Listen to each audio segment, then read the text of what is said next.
Hey everyone, my name is Florio. Welcome to the channel, or welcome back to the channel. Today we're doing a little add-on video for looking at something to do with the sensors and the motion detectors of my last video. All right, let's get into it. Fat cat.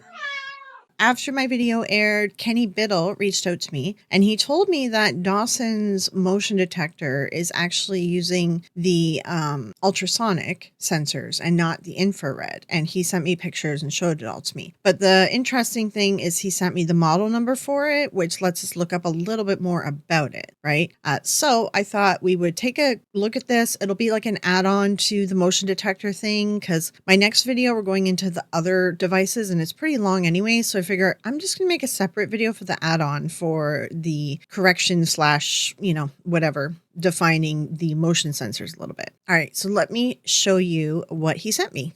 Okay, so if the cat comes back, she usually sits about there, so you guys can take a look at her as well. We're talking about this device here. This is the one that Dawson has. Dawson or Dalton? Oh my God, my brain just did does he say here? I think it's Dawson. Sorry, Dawson. Yeah, I just had a little bit of a brain meltdown there. Fibro. He was able to get Dawson's to go off with certain keys. It's like different jingles or something. There's something on Kenny's keys. He has like a bottle opener and some other stuff, and that seemed to be like the trigger. And that's probably what it is like there's certain frequencies because these sensors are not 100% soundproof. Even all the manufacturers, I did play you guys a bit of their videos too, but all the manufacturers I looked at, like they're like, it's not 100% soundproof.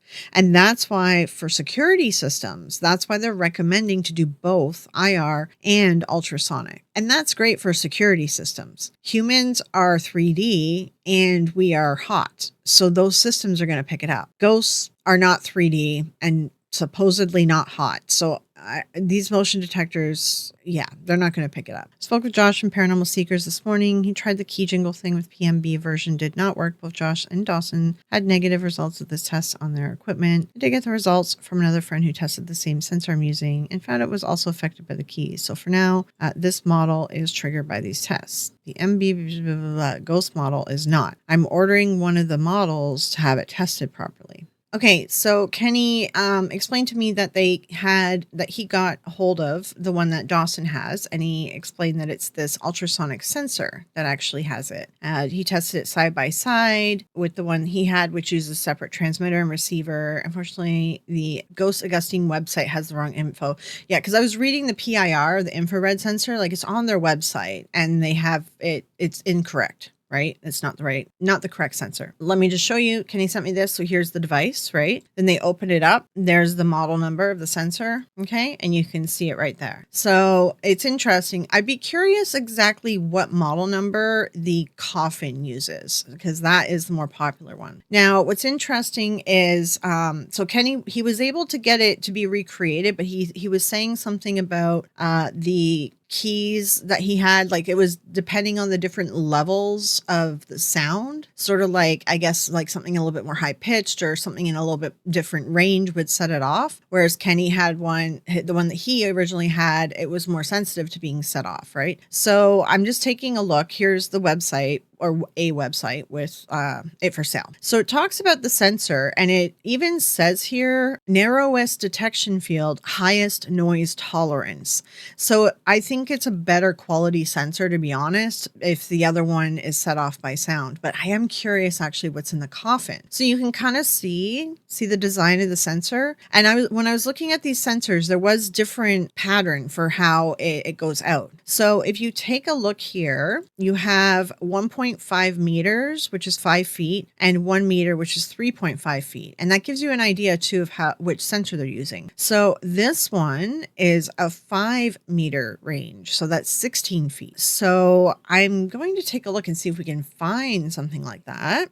So we take a look. Well, these are the two sensors. Because we're going to want one is a one sensor. See, when I was doing the research for the sensor, they were talking about sort of the width and everything of how far it can go, how wide it can view and things. And it got like really technical. So I kind of like took a lot of the technical out because it went down a path I thought it would be a little bit rambly and confusing for the other video. Let me see if this shows you so Kenny's has a transmitter and a receiver. This is why he had 2 units, right? But these other ones you can buy, it's all in one. So here, understanding the beam angle is essential for establishing detection area. I suspect that the one Kenny has a wider beam area, right? And this other one Dawson has is more narrow. It even says it's more narrow. It looks like all of these are a sensor and a receiver together. I'm curious if it even actually detects motion that far away. That's the other thing. Like, you buy this stuff, from these creators, and you don't truly know if it's like good quality. You know what I mean? Okay. Well, this one's waterproof, so the other one isn't waterproof. I wonder if Dawson's one is waterproof because it didn't give any warning about water on it. So this says measuring distance 5 meters. So it's pretty similar, except this one's waterproof. I'm curious the exact model number of it, as I'm wondering the width of the sensor. See, this shows you the beam angle, and that's what I'm wondering about, right? If it's able to if it's more sensitive, if it's able to pick stuff up because the beam angle is like too wide, which is great for a security system. And if you're doing ghost hunting, I mean, you could have a lot of false positives, Since we don't know the exact sensor for the other one, we'll just take more of a look at this one. So that is the beam pattern here. And the beam pattern increases or decreases depending on the amount of voltage that you give it. So whatever battery size that they put in there can increase it or decrease it. Narrowest beam, highest noise tolerance, great for large target applications, maximum range, 300 inches, 25 feet. And they say here 5 feet and 3.5 feet. So that's probably because the battery's also powering like the music box and other, like the music, you know what I mean? So it sounds like they aren't even giving it the full power that they could give it. It could actually go further, but it's probably an issue coming off of batteries, I bet. Short range, narrow detection zone for small targets, and great for large target applications. But you can see there's other ones here too, right? So, because if we look at this one here, look at this one. If you look at the beam, see it's a lot wider. So that's what I'm wondering. I'm curious about comparing the beam width and everything on the different devices that they offer.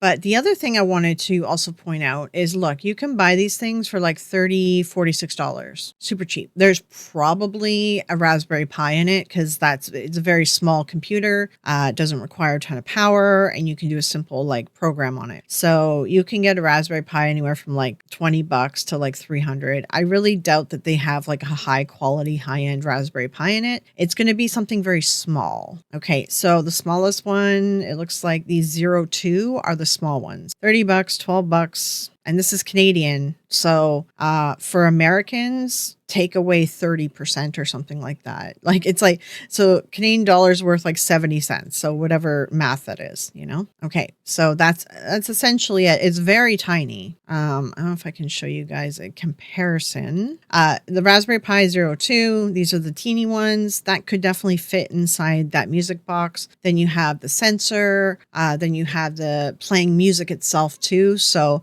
maybe even with two, I'm thinking about power consumption. So it uses 2 9-volt batteries, not included. It should be able to go further because it said 5 volts would do the maximum of 25 feet. I wonder if it's maybe the limitations of whatever little computer, probably Raspberry Pi, that they have on board for it. 18 volts available. The Raspberry Pi Zeros require 3 volts. This thing said it was 5 volts. It's 8 volts. I mean, honestly, it should be able to go further than this. However, this website's wrong anyway. It's not an IR thing, and it's saying that it is. So it could be that this isn't even correct either. Unless they changed it, because they could have changed the sensor since then. They could have switched it up. But anyway, I wanted to show you kind of that, the sensor was $30, $40. A Raspberry Pi is $30. And then if we take a look at like a music box kit, it's like $20 or something. So it'd be like 30, let's say it's $90 in parts, but they're buying in bulk. It would be with this, so they're probably saving a ton of money. And this is 90 Canadian dollars, so that would be like about 60 or 65 American dollars. Okay. Oh well, I see it in Canadian. Sorry. Okay, so $90 in Canadian. The plastic casing, I mean, that's going to be a custom thing, but they probably order it in bulk from China because that's what everyone does. That's where pretty much all plastic is made now. I know I've looked at bulk stuff before when I was running small businesses. It would be pretty cheap. I would say like the case is probably like $5 or something per case, and they're ordering them in bulk. Oh yeah, they have the little diodes as well. That's a couple bucks, not much. I would hazard a guess that it's only costing them about $100 to make this machine, and they're selling it for $279. Now, the other one, this one, the coffin one, this one's like $500. Again, it's not, the parts are not that expensive. Like, it's the coffin that you're paying for. It's this design thing, and it's all custom like design, and it's like a little bit more fancy. So even if this was plastic, actually I think it's wood. Yeah, I think it's wood. So that's why it's more expensive. You're essentially paying more for this one just because it looks cool. You can buy stuff in bulk. People, that's what you do when you have these businesses. You go and do a bulk order of like 100 pieces, right? And then you put it together. Maybe this one might cost them $200. The other one costs them $100. I guess their time for putting it together, it all depends how long it takes them to put it together. I would say like an hour at most to make a box. So even if you're paying yourself like $50 an hour or something, it's like 150. Marked it up as much as it costs them to make it, essentially.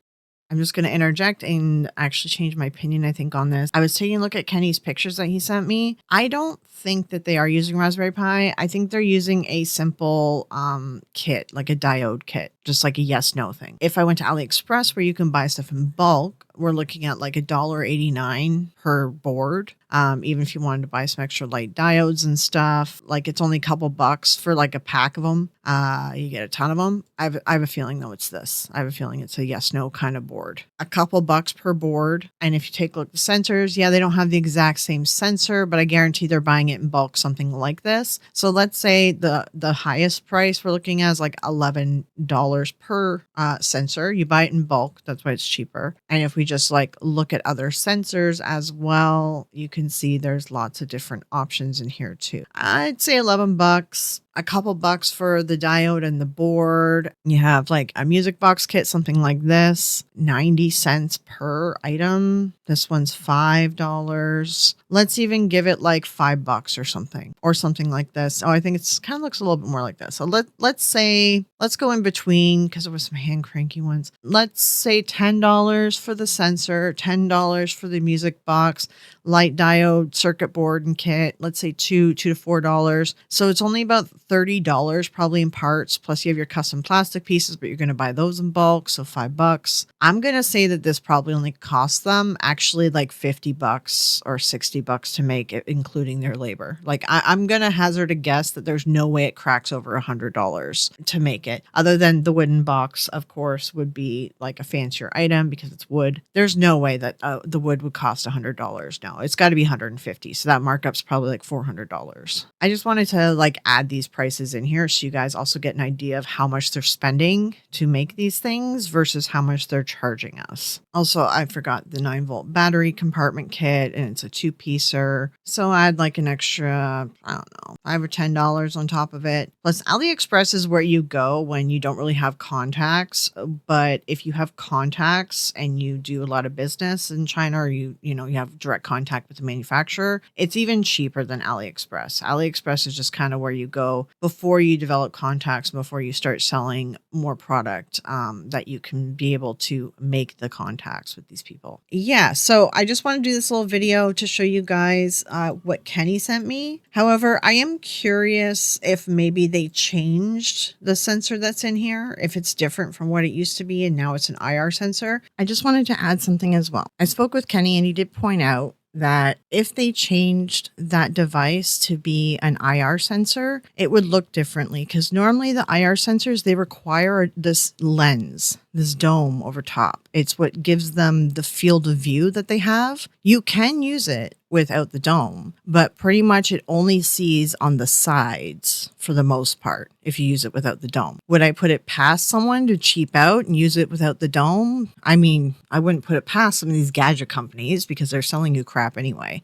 But it's most likely that it's still an ultrasonic sensor because the ultrasonic sensor, they look like this. This one's waterproof, so it has caps on it, but it's usually this, things like this with the mesh on it. So if we take a look at the listing, you see that's an ultrasonic sensor. That isn't using the lens. That is still sound. So their website listing is incorrect. I don't see how you'd be able to carry this around while you walk and it be accurate. That just doesn't make any sense. As well, it's not picking up heat. It's only ultrasonic. If you're buying these gadgets on top of everything else, I mean, I don't recommend buying these because we don't even know what a ghost is made of. So how are we going to measure it? Point is with this, their websites, the creators' websites will even give you incorrect information. So you never really know what you're getting when you buy these little like custom made gadgets. Also their website showing the different ranges and the distances that all these can function at. It doesn't make sense. Like the chances are they're probably using the same sensor in both devices, but you're paying more for the wooden design, right? And none of these like distances make any sense.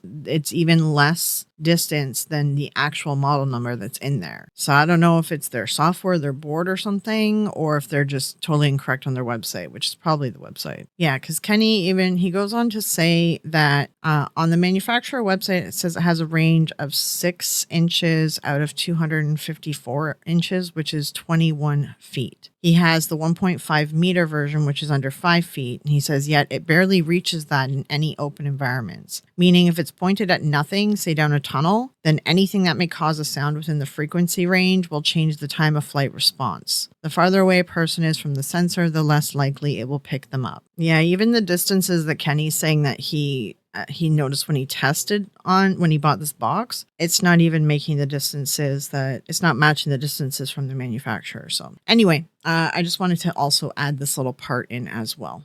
In the end, my first video is still valid. The knowledge is still the same. The sensors I explained to you guys in the video, that's the sensors that are available on the market right now, barring AI stuff that's going to be a dual sensor thing. But again, it's 2 sensors, like it's 2 little units that are beside each other, right? So you have 2 holes. It's still the same information. And in summary, once again, this kind of stuff is crap for ghost hunting. It's completely useless because ghosts are not 3D, right?